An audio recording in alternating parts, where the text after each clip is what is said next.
നമസ്കാരം, media 60 news ടൈമിലേക്ക് സ്വാഗതം. വന്യമൃഗശല്യം രൂക്ഷമായി തുടരുന്നു. പരിഹാരം കാണാതെ അധികൃതർ. മുട്ടിന്മേൽ നിന്ന് പ്രതിഷേധിച്ച് പ്രദേശവാസികൾ.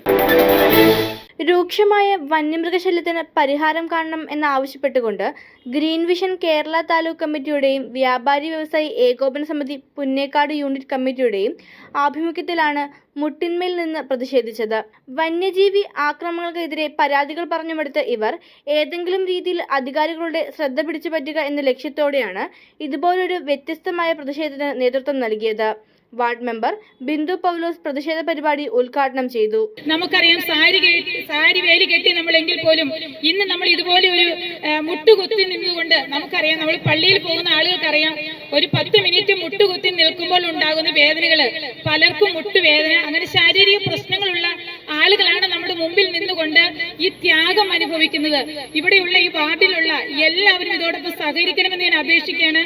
നമ്മൾ വ്യാപാരി വ്യവസായികളുണ്ട്, നമ്മൾ കാണികളെ പോലെ മാറി നിൽക്കാതെ ഒരിക്കലും നമ്മുടെ കീഴമ്പാറ പഞ്ചായത്തിൽ നടക്കുന്ന എല്ലാ പരിപാടികളിലും നമ്മുടെ എല്ലാവരുടെയും ഒത്തൊരുമയുടെ സഹകരണം ഉണ്ടെങ്കിൽ മാത്രമാണ് നമ്മൾക്ക് വിജയിക്കാൻ കഴിയൂ.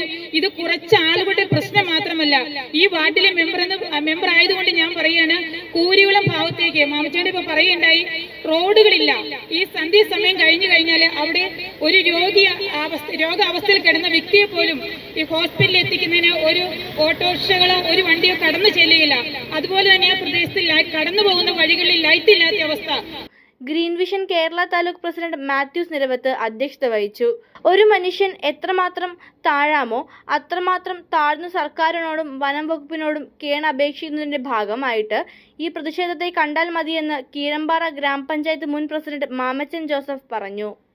ഗ്രീൻ കേരള വിഷൻ കോതമംഗലം താലൂക്ക് കമ്മിറ്റിയുടെയും പുന്നേക്കാട് വ്യാപാരി വ്യവസായ സമിതിയുടെ നേതൃത്വത്തിൽ ഇന്നിവിടെ വ്യത്യസ്തമായ ഒരു സമരം ഞങ്ങൾ നടത്തുകയാണ്. കാരണം വ്യത്യസ്ത സമരം നിങ്ങൾ കണ്ടു കാണും. മുട്ടുകുത്തി, അതായത് ഒരു മനുഷ്യൻ എത്രമാത്രം താഴാവോ അല്ലെങ്കിൽ സർക്കാരിനോടും വനംവകുപ്പിനോടും എത്രമാത്രം താണപേക്ഷിക്കാവോ ആ രീതിയിലൊരു അപേക്ഷയുടെ ഭാഗമായി കൂട്ടിയാൽ മതി ഇത്. കാരണം മനുഷ്യൻ മടുത്തു. കാരണം വന്യമൃഗശല്യം കഴിഞ്ഞ 6-7 കൊല്ലമായി കീഴമ്പാറ ഗ്രാമപഞ്ചായത്തിൽ അതിരൂക്ഷമായ വന്യമൃഗശല്യമായി മുന്നോട്ടേക്ക് പോകുമ്പോൾ സർക്കാരും അതുപോലെ വനംവകുപ്പും ഒന്നും ചെയ്യുന്നില്ല. എവിടെ നിന്ന് ഇതിൻ്റെ പ്രതിരോധ പരിപാടികൾ ആരംഭിച്ചോ അവിടെ നിന്ന് 1 ഇഞ്ച് മാറുവാൻ സാധിച്ചില്ല എന്നുള്ളത് മനസ്സിലാക്കണം. കാരണം നേരത്തെ ഒരാന 2 ആന ഉണ്ടാകുന്നത് 8-10 ആനകൾ കടന്നു വരികയാണ്. പന്നികളും മറ്റുള്ള മൃഗങ്ങളുടെ പെരുപ്പം വർദ്ധിച്ചുകൊണ്ട് കൃഷി ചെയ്യാൻ പാടാത്ത അവസ്ഥ വരുന്നു, മനുഷ്യന് യാത്ര ചെയ്യാൻ പാടാത്ത അവസ്ഥ വരുന്നു. രാത്രി കാലങ്ങളിൽ പോലും ഈ പുന്നേക്കാട് തട്ടേക്കാട് റൂട്ടിലേക്ക് ഒരു മനുഷ്യന് സ്വസ്ഥമായി യാത്ര ചെയ്യാൻ സാധിക്കില്ല.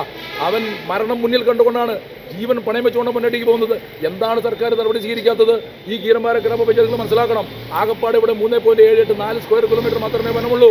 ഈ 4 സ്ക്വയർ കിലോമീറ്റർ വനത്തിൽ ഒരു ആനയ്ക്ക് വസിക്കണമെങ്കിൽ 25 സ്ക്വയർ കിലോമീറ്റർ വനം വേണമെന്ന് ശാസ്ത്രീയപരമായി നിയമം എഴുതിയിരിക്കുമ്പോൾ ഈ കീഴമ്പാറ ഗ്രാമത്തിൽ 10-15 ആനകൾ വിരയിക്കുക. ഈ ആനകളും അതുപോലെ വന്യമൃഗങ്ങൾ കൊണ്ട് മനുഷ്യൻ ജീവിക്കാൻ നമ്മൾ. വന്യമൃഗശല്യം കാരണം പുന്നേക്കാട് തട്ടേക്കാട് ടൗണുകളിലേക്ക് എത്തിച്ചേരാൻ സാധിക്കുകയില്ല. കൃഷിയിടങ്ങൾ വരെ വന്യമൃഗങ്ങൾ നശിപ്പിക്കുകയാണ്. സർക്കാർ നേതൃത്വം നൽകിയ പ്രതിരോധ പ്രവർത്തനങ്ങൾ എവിടെയും എത്തിയിട്ടില്ല. ഈ സാഹചര്യത്തിലാണ് വേറിട്ട പ്രതിഷേധവുമായി ഇവർ രംഗത്ത് വന്നത്. വ്യാപാരി വ്യവസായി Punnekkad unit president VJ Mathai Kunju, green vision Kerala സംസ്ഥാന വൈസ് പ്രസിഡന്റ് ജെയിംസ് കോറമ്പേൽ, ജോൺസൺ കറുകപ്പള്ളി, ജോസഫ് ആന്റണി, ബിജു വെട്ടിക്കുഴ, കുര്യൻ കോതമംഗലം, ബിജു വർഗീസ്, ജോസ് കൈതമന, ജോളി ഐസക്, ജോയി പനക്കൽ, മാർട്ടിൻ കീഴേമാടൻ, സജി തെക്കേക്കര തുടങ്ങിയവർ സംസാരിച്ചു. തിരിച്ച് ആ വരുന്ന വണ്ടി ഇടത് സൈഡിൽ നിന്നുള്ള വലത് സൈഡിലാണെങ്കിലും ഒരു വലിയ അഗാധമായ കൊക്കയിലേക്ക് പോകുമായിരുന്നു. വലിയ ഒരു ദുരന്തം അവിടെ നടക്കുമായിരുന്നു. എങ്കിൽ ദൈവത്തിന്റെ അനുഗ്രഹം കൊണ്ട് അവർ ആരും മരിച്ചില്ല. നിസ്സാര പരിക്കുകൾ ഏറ്റു, വണ്ടിയെല്ലാം ശരിക്കും പണിയുണ്ട്. അതങ്ങനെ വന്ന് കഴിഞ്ഞ ദിവസം ഇവിടെ നിങ്ങൾ കണ്ടു, ഈ കുട്ടമ്പുഴയ്ക്ക് മേളുവശത്തോട്ട് പോകുന്ന വഴിയിൽ ഒരു മുള്ളമ്പന്നി വട്ടം ചാടി ഒരു ബൈക്കുകാരൻ താഴെ പോയി വലിയ പ്രശ്നമൊക്കെ ഉണ്ടായി.